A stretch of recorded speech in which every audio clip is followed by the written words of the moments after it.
Hello students, welcome to my YouTube channel home education. आज के इस वीडियो में मैं फिगर्स ऑफ स्पीच जो कि पोएट्रिक डिवाइस होता है उस पर लेक्चर देने जा रहा हूँ, उसको समझाने जा रहा हूँ अपने नोटपैड से इजी वे में। इसे बहुत ध्यान से सुनिएगा और मेरा चैनल होम एजुकेशन सब्सक्राइब कर लीजिएगा। आइए शुरू करते हैं। अपने नोटपैड से बहुत ध्यान दीजिएगा। फिगर्स ऑफ स्पीच यह जो कि पोएट्रिक डिवाइस होता है। पहला फिगर ऑफ स्पीच क्या है? Repetition. When a word repeats in a sentence is called repetition. जब एक सेंटेंस में वर्ड रिपीट होते हैं, दोहरा दोहरा कर आते हैं, तो उसे रिपीटिशन कहते हैं। जैसे all I did was smile and smile and smile.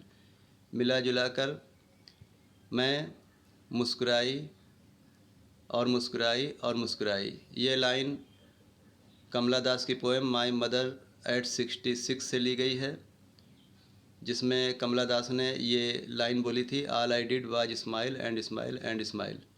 तो स्टूडेंट्स, इस एग्जाम्पल में स्माइल स्माइल स्माइल देखिए 3 बार आया है रिपीट करके, तो ये रिपीटिशन है। यहाँ पर वर्ड रिपीट हो रहा है, स्माइल वर्ड रिपीट हो रहा है, तो ये रिपीटिशन का बेस्ट एग्जाम्पल हुआ। दूसरा फिगर ऑफ स्पीच क्या है? एलिट्रेशन, अनुप्रास अलंकार। When a letter repeats in a sentence is called alliteration. जब एक सेंटेंस में अक्षर रिपीट होते हैं तो उसे अनुप्रास अलंकार कहते हैं। जैसा कि हिंदी में भी पढ़ते हो, वर्णों की आवृत्ति को अनुप्रास अलंकार कहते हैं। एग्जाम्पल देख लीजिए। The teacher taught a lesson on turtles and tortoises. Teacher ने टर्टल्स और टर्टाइजेस पर एक लेसन पढ़ाया।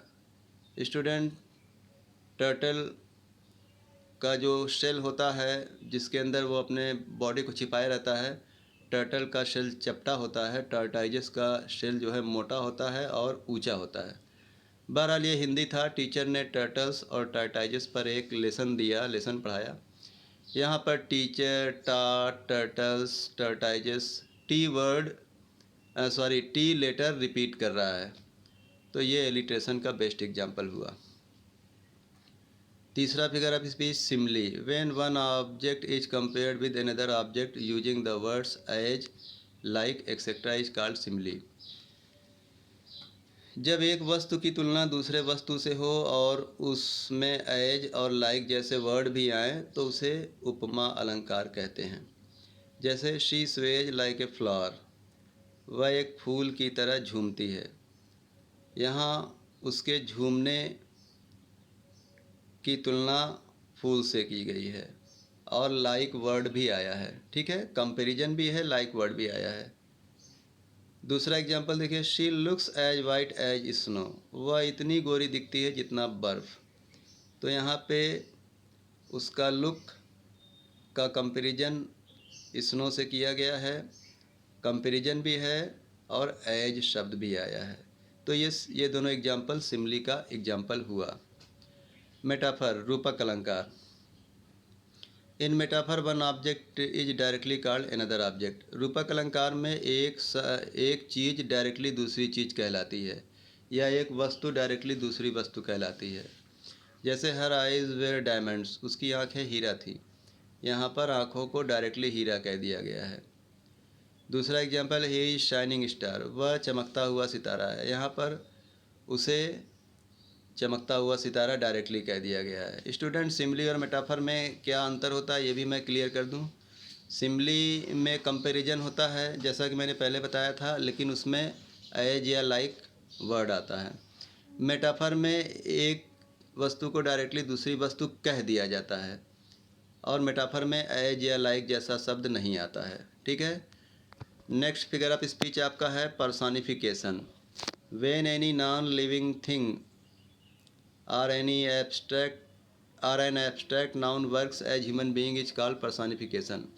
पर्सोनिफिकेशन का मतलब मानवीकरण। जब कोई नॉन लिविंग थिंग, ये निर्जीव वस्तु, और एन एब्स्ट्रैक्ट नाउन या फिर कोई भाववाचक संज्ञा, वर्क्स एज ह्यूमन बीइंग, इंसान की तरह काम करती है, तो उसे पर्सोनिफिकेशन या मानवीकरण कहते हैं। दो एग्जाम्पल देखिए। Anxiety is sitting in her mind, चिंता उसके दिमाग में बैठ रही है। अब देखिए, चिंता एक एब्स्ट्रैक्ट नाउन है, यहाँ पर चिंता को बैठाने का काम किया जा रहा है। ठीक है, तो ये पर्सनिफिकेशन का एग्जाम्पल हुआ। लव बिट्रेज, प्यार धोखा देता है। धोखा तो इंसान देता है, लेकिन यहाँ पर एब्स्ट्रैक्ट नाउन लव धोखा दे रहा है, तो ये पर्सनिफिकेशन का एग्जाम्पल हुआ। ऑक्सीमोरॉन, विरोधाभासी अलंकार। When two opposite words come in a sentence respectively is called oxymoron. जब एक सेंटेंस में दो अपोजिट वर्ड क्रमशः आते हैं तो उसे विरोधाभासी अलंकार कहते हैं। जैसे he is regularly irregular in the class, वह क्लास में नियमित रूप से अनियमित है। देखिए इस एग्जाम्पल में रेगुलरली भी आया है, इरेगुलर भी आया है, दोनों अपोजिट वर्ड हैं। दूसरा मैंने ये फर्स्ट वाला एग्जाम्पल तो सेंटेंस का है, दूसरा एग्जाम्पल फ्रेज का है, जो कि मैंने a tiger in the zoo poem से लिया है। जैसे इन हिज क्वाइट रेज, अपने शांत गुस्से में। तो स्टूडेंट यहाँ पे क्वाइट अगर देखा जाए, क्वाइट और रेज, क्वाइट मतलब शांत, रेज माने गुस्सा, तो यहाँ पे दो अपोजिट वर्ड आए हैं। ठीक है। हाइपरबॉल, हाइपरबॉल का मतलब अतिशयोक्ति अलंकार। इसकी डेफिनेशन क्या है?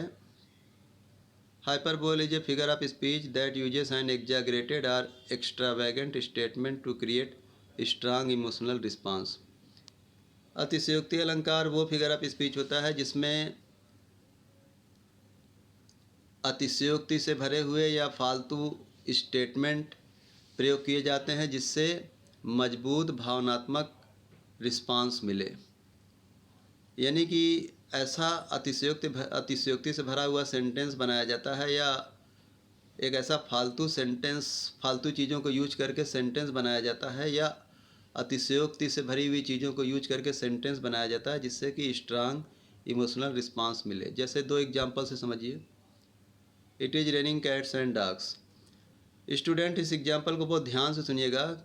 अगर जैसे मैं कहूँ इट इज़ रेनिंग हैविली, बहुत तेज़ बारिश हो रही है, तो इससे उतना स्ट्रांग इमोशनल रिस्पांस नहीं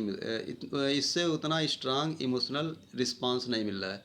लेकिन अगर बोलें it is running cats and dogs, तो कैट्स एंड डॉग्स जैसे हम बोलेंगे it is running cats and dogs, तो इससे स्ट्रांग इमोशनल रिस्पांस मिल रहा है। इसीलिए ये अतिशयोक्ति अलंकार हुआ। यहाँ बढ़ा चढ़ाकर बात की जा रही है। कैट्स एंड डॉग्स को बरसा दिया जा रहा है, बिल्ली और कुत्ते को बरसा दिया जा रहा है। तो कहने का मतलब है कि बिल्ली और कुत्ते तो बरसते नहीं हैं, लेकिन यहाँ पर हैविली अगर बोलेंगे तो वो उतना स्ट्रांग इमोशनल रिस्पांस नहीं मिलेगा। लेकिन अगर बोलेंगे it is raining cats and dogs, तो यहाँ पे स्ट्रांग इमोशनल रिस्पांस मिलेगा। इसीलिए ये हाइपरबोल कहलाएगा। I am freezing. स्टूडेंट अगर मैं बोलूँ आई एम फीलिंग कोल्ड, तो उतना स्ट्रांग इमोशनल रिस्पांस नहीं मिलेगा, उतना मजबूत भावनात्मक रिस्पांस नहीं मिलेगा। लेकिन मैं अगर बोलूँ आई एम फ्रीजिंग, मैं जम रहा हूँ, तो इस सेंटेंस में स्ट्रांग इमोशनल रिस्पांस मिलेगा। ठीक है। तो ये हाइपरबोल का एग्जाम्पल हो गया। और फिर आपका एक और फिगर ऑफ स्पीच है ओनोमेटोपोइया, ध्वनि अलंकार। The word that describes the sound of human beings, animals, birds and non-living things is called onomatopoeia. शब्द जो किसी ह्यूमन बीइंग, एनिमल जानवर, बर्ड चिड़िया या फिर किसी नॉन लिविंग थिंग के साउंड को डिस्क्राइब करता है, उसे ओनोमेटोपोइया कहते हैं। यानी ओनोमेटोपोइया में इंसान हुआ या फिर एनिमल हुआ या बर्ड हुआ या फिर कोई नॉन लिविंग थिंग हुआ, इनके साउंड को ही ओनोमेटोपोइया कहते हैं। सेंटेंस में उनके साउंड आएंगे।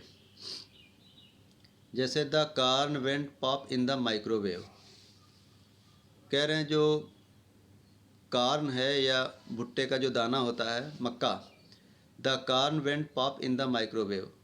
मक्का अवन में पटपट की आवाज़ किया। पॉप का मतलब पटपट की आवाज़ करना।